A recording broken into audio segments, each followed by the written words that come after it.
Hello mga bestie! Ito nga si Lira, isang OFW at isang freelancer dito sa Dubai. Sa mga nagtatanong kung ano ang freelancer, sasagutin na natin sa vlog na ito.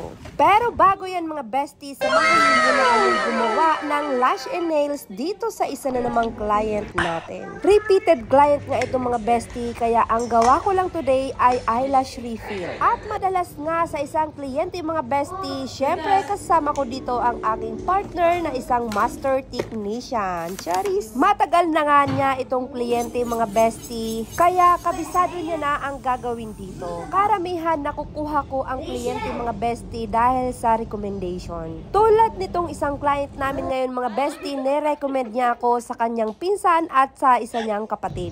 At lahat ngayon ay regular client na ng aking kaibigan. Eto nga mga bestie, mabilis kong natapos ang kanyang eyelash. Sa ganitong set, natatapos ko to ng 45 minutes to 1 hour. Sa mga oras na ito mga bestie, yung kaibigan ko tapos nang linisan ang nails at nagsisimula na siyang mag-nail art. Hey, eto nga mga bestie, ang kadalasang ginagawa ko ay volume at cut ang design. Para sa akin, boring na ang design na to. Wala nang feel. Charis! Siyempre, tapos na nga tayo mga bestie at niligpit ko na ang gamit ko dito. Kagandahan nga dito mga bestie, itong client namin, kahit locals to, ay okay lang sa kanya na ma-videohan siya. Habang nag-aantay nga ako dito mga bestie, ginawa ko rin tong anak niya. Nagpalagay lang ng sticker at clear polish. At ito nga mga bestie, nag-order na rin sila ng pizza dahil inabot na kami ng tanghali dito. Dahil nga sa may next client pa itong kaibigan ko at ako naman ay pupunta pang school. Kaya naman, pinag-take away na lang kami ng pizza. At eto nga mga bestie, nakalibre na naman tayo ng lunch today.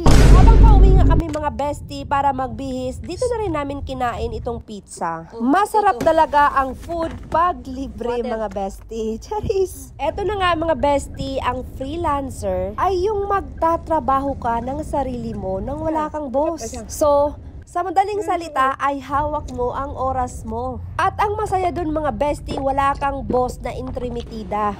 Charis! At syempre mga bestie, dapat alam mo eksakto ang trabaho mo. At syempre mga bestie, dapat alam mo rin harapin ang kliyente in case na magka-complain ka. Dahil walang magsusolusyon nun kung hindi ikaw lang din. Maganda pakinggan no ang pagiging freelancer.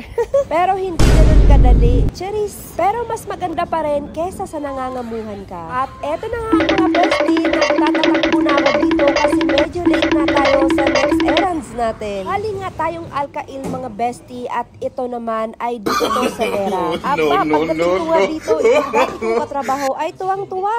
Kasi naman sinabi ko baka siya na ang first honor dahil dalawa lang kaming pumasok ngayon.